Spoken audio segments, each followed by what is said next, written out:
va aller parler de l'exploration ou laisser son chien sentir lorsqu'il est chiot pour qu'il puisse découvrir le monde et faire sa belle petite vie de chien versus la collaboration, l'engagement, le chien qui est focus sur nous. Mon nom, moi, c'est Joanie Dion, je suis spécialiste en comportement canin. Puis aujourd'hui, on démystifie qu'est-ce qui est le mieux, laisser son chien sentir ou l'exiger de rester près de nous puis de ne pas le laisser sentir. Qu'est-ce qui est le mieux?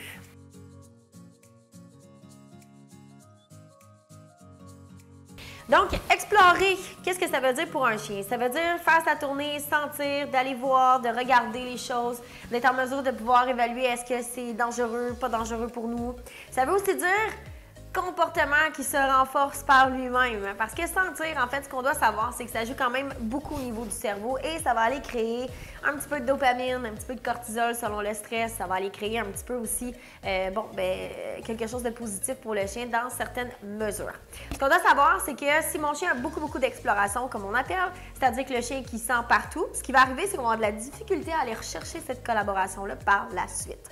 Donc, exploration, oui, mais pas à n'importe quel prix et pas tout le temps et pas à tous les moments où est-ce que je vais marcher avec mon chien. Pourquoi, en fait? C'est que si après ça, on veut réussir à avoir beaucoup d'obéissance, ça va être très difficile. Plus le chien a de l'exploration, moins il y a de l'obéissance. Si la règle, elle est simple, elle est là et c'est toujours la même chose. C'est-à-dire que si je laisse mon chien sentir, faire ses petites découvertes tout le temps, à ce moment-là, mon chien ne sera jamais en mesure de pouvoir focusser sur moi parce que présentement, son focus est sur les odeurs. Et là, vous allez dire, ouais, mais pas de problème, j'apporte ma récompense.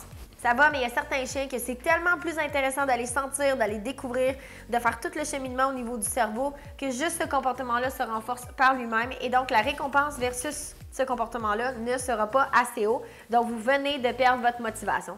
Soyez très prudent lorsque vous faites de l'exploration avec votre chien. Si vous en faites trop, vous allez vous retrouver avec un chien qui est complètement désobéissant à long terme. Donc là, c'est quoi le meilleur des mondes? Combien de temps je peux faire de l'exploration pour ne pas briser ma collaboration? La question, en fait, qui se répond, c'est, encore là, c'est toujours une question de balancer de chaque côté. Donc, ce qu'on veut, c'est vraiment, oui, il y a des temps pour aller explorer, exemple, dans les bois, au début, quand le chien il est chiot, pour aller se rassurer. Et là, à un moment donné, quand ça devient toujours le même environnement, le chien finit par être ennuyé ou bien désintéressé par l'environnement. Et là, oups, il va aller se reconnecter à nous et donc se réengager. Donc, chaque fois que vous faites une séance d'exploration, vous devriez toujours finir avec une séance de collaboration. Et ça, en fait, ce que ça va faire, c'est que ça va permettre au chien de pouvoir sentir, de découvrir, de voir l'environnement, puis par la suite d'être en mesure de pouvoir collaborer quand même malgré l'environnement. Donc, souvent, la difficulté qu'on a, c'est que si on est toujours en train d'essayer de garder le chien, de le conserver près de nous, tout ça, on va créer un conflit parce que le chien a besoin d'aller se rassurer. Comment un chien se rassure dans l'environnement? Bien, en fait, il va faire une tournée. Il va aller faire une image dans sa tête de la pièce ou du parc. Et là, il va évaluer est-ce qu'il y a un danger potentiel pour sa survie. Et là, par la suite, ce qu'il va faire, c'est qu'il va aller mettre son nez par terre, puis le chien va aller valider qu'il n'y a vraiment rien pour pouvoir lui faire peur ou qui pourrait nuire à sa nuit. Parce que le sentiment, en fait, d'aller justement sentir apporte le sentiment de sécurité et c'est surtout là qu'ils vont vraiment aller s'affirmer, de dire « OK, on est correct ». Est-ce que le chien peut tout sentir? Évidemment, non. C'est pour ça qu'il y a des yeux et qu'il y a des oreilles. On se souvient, un chien, là, le pourquoi que sa vie, que tous ses comportements découlent, ça découle du fait de survivre ou de se reproduire. Donc, son corps, un peu comme le nôtre, il est fait pour évaluer les dangers, il est fait pour pouvoir survivre et donc, à ce moment-là, s'assurer qu'il n'y a rien qui se passe et que la vie va bien. Donc, le chien va regarder, faire le tour. Faites attention aux chiens qui ont déjà beaucoup d'exploration, mais qui ont de la difficulté de se rassurer dans leur environnement et donc à ce moment-là de tourner, de jamais être capable de se poser. Donc de là l'importance de travailler en plus de l'exploration, travailler le coucher relax dans les environnements pour aussi lui apprendre comment gérer cet environnement-là. Donc règle numéro 1 pour l'exploration, on y va, c'est 1. S'assurer que le chien n'ait pas peur de l'environnement et qu'il est en mesure de pouvoir comprendre que la vie va bien. Donc, de là l'importance de retourner encore et encore toujours au même endroit pour habituer le chien. La règle numéro 2, à ce moment-là, ça va être de lui montrer quoi faire dans cet environnement-là une fois que le chien s'est rassuré. Limiter l'exploration parce que si vous allez dans un parc et vous laissez votre chien courir partout et s'éloigner de vous trop loin, à ce moment-là, le chien sort des cercles sociaux. Donc, tout ce qui est un cercle après 20 pieds, le chien n'est plus en collaboration avec vous par sa distance. Donc, vous n'avez plus d'impact sur votre chien. Là, on pourra en parler sur une autre vidéo amplement. Et donc, à ce moment-là, qu'est-ce qui se passe? Voilà, le chien, il est parti en exploration puis il vous oublie. Et là, si vous faites l'erreur que beaucoup de gens vont faire, ils vont appeler leur chien Le chien n'est pas dans le cercle sociable. Et là, le chien, par exemple, il prend 6 mois. Habituellement, c'est toujours 6-7 mois que ça arrive, cette histoire-là. Et là, automatiquement, ce qui arrive, c'est que le chien, ben, il se retrouve dans une situation qui ne répond pas au rappel, il n'y a pas de conséquences. Et là, oups, vous venez de briser votre exercice de rappel. Donc, ce qui est important de savoir, en fait, c'est que oui, l'exploration, mais en respectant les règles. Donc, règle numéro 1, on s'assure que le chien est en mesure de se rassurer dans l'environnement. Donc, le mode socialisation. Règle numéro 2, que le chien est en mesure de bien gérer la situation, donc de se coucher, de relaxer et de ne pas lui permettre d'aller trop loin. Vraiment de s'assurer qu'il reste proche de vous au départ. Donc, petit environnement, petit à petit. Et puis, pour finir, bon, il va avec l'exercice d'engagement. J'ai déjà une autre vidéo sur YouTube. Abonnez-vous à la chaîne, là. On a déjà les vidéos pour vous aider pour ça, qui est l'exercice d'engagement. C'est-à-dire que j'arrive là-bas et là, dès que le chien commence à me donner le regard, je commence à renforcer avec sa propre nourriture. Attention, si mon chien a trop de collaboration, il n'y aura pas assez d'exploration, il va rester un petit peu dans l'insécurité face aux environnements. Donc, vous comprenez que pour entraîner un chien, encore une fois, c'est toujours d'aller balancer un peu plus de collaboration, un petit peu plus d'exploration et tranquillement, oups, on s'en va comme ça, qui va faire en sorte que le chien va être le plus équilibré possible.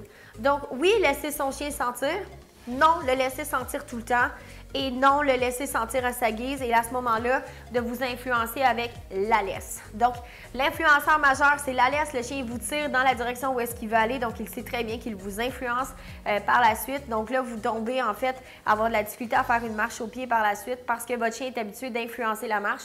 Il est habitué de pouvoir prendre les directions. Et on s'entend qu'un chien, bien, les deux seules choses qu'il peut prendre le contrôle, c'est la direction et la possession des ressources. Donc, automatiquement, dès que vous donnez le contrôle de ça, bien, vous allez vous retrouver avec une problématique. Donc, exploration versus collaboration, c'est quoi que je définis en étant la collaboration? La collaboration, en fait, c'est un chien qui est en mesure de donner de l'obéissance, de garder une oreille vers soi, d'être en mesure d'être à l'écoute. Donc, c'est vraiment important qu'il reste dans le cercle. Donc, un chien habituellement qui est en collaboration avec son maître va être à maximum 30 pieds en avant ou de côté de lui pour garder un visuel sur le groupe, malgré l'exploration. Donc, le besoin d'exploration n'est pas aussi haut que le besoin de faire partie de la team. Et donc, à ce moment-là, ben, d'arriver à avoir justement le contrôle sur son chien. Un chien qui vous regarde, un chien qu'on est capable de faire de l'obéissance malgré les distractions aussi. Donc, la collaboration, c'est mon chien fait des comportements pour m'aider moi dans mon processus. Au même titre que nous, on met de la collaboration lorsqu'on joue avec notre chien. Parce qu'au début, quand on commence à jouer avec le chiot, c'est plutôt 80-20. 80% de on le renforce, on le motive, on lui dit qu'il est bon, qu'il est beau. Et le 20%, c'est collaborer avec nous au début. Et tranquillement, tout ça, ça vire de bord lorsque le chien tombe mature. Et là, à ce moment-là, on arrive à pouvoir jouer. Donc, ce qui est important à comprendre, c'est collaboration, c'est l'obéissance. Donc, si votre chien est toujours en train de sentir, vous perdez votre obéissance. Donc, vous comprenez l'importance de ne pas toujours laisser sentir votre chien lorsque vous marchez, de ne pas toujours l'amener explorer tous les environnements et de ne pas le laisser marquer en plus. Le marquage, on pourrait en discuter dans une autre vidéo, là, mais grosso modo, le marquage, c'est une séquence comportementale qui finit par un signal d'apaisement, c'est-à-dire que mon chien, le niveau de stress il a monté et là, à ce moment-là, il fait un petit pipi pour pouvoir marquer, pour éliminer le stress parce que les signaux d'apaisement, c'est à ça que ça sert de ramener le chien au neutre le plus possible. Donc, si votre chien en fait beaucoup durant la marche, je me poserai une question, voir est-ce que mon chien est confortable finalement lorsqu'il marche avec moi au pied ou même si c'est juste une question de marcher avec la laisse, OK? Donc, souvent, il y a beaucoup d'insécurité qui est reliée à ça. Donc, si votre chien marque, peut-être qu'il y a trop d'exploration. De toute façon, si votre chien ne marche pas au pied et qu'il n'a pas appris l'obéissance, on ne recommande pas d'aller marcher. Ce qu'on va recommander au contraire, c'est soit une marche structurée où est-ce que le chien, on ne lui permet pas de marquer, ou bien carrément, simplement lui apprendre tranquillement à créer de l'engagement et à être avec nous. Donc, si vous avez un chien, vous avez déjà commencé à faire beaucoup trop d'exploration, puis vous en rendez compte, bien maintenant, vous le savez, on limite la laisse à 10 pieds maximum, donc dans le cercle qui est très amical. Là. Dès qu'on tombe à 12 pieds, on est plus dans le social. Là, on est vraiment dans l'amical. On amène le chien à s'engager avec nous par la nourriture, par le jeu peut-être aussi, tout dépendamment de ce que votre chien préfère. Et le but, c'est de retourner toujours au même endroit pour que la collaboration remonte. Chaque fois que vous changez d'environnement, son exploration remonte. Et si son exploration est associée à beaucoup d'insécurité et tout ça, vous allez vous retrouver avec un chien qui va avoir de la difficulté à collaborer avec vous. Donc, première chose, engagement.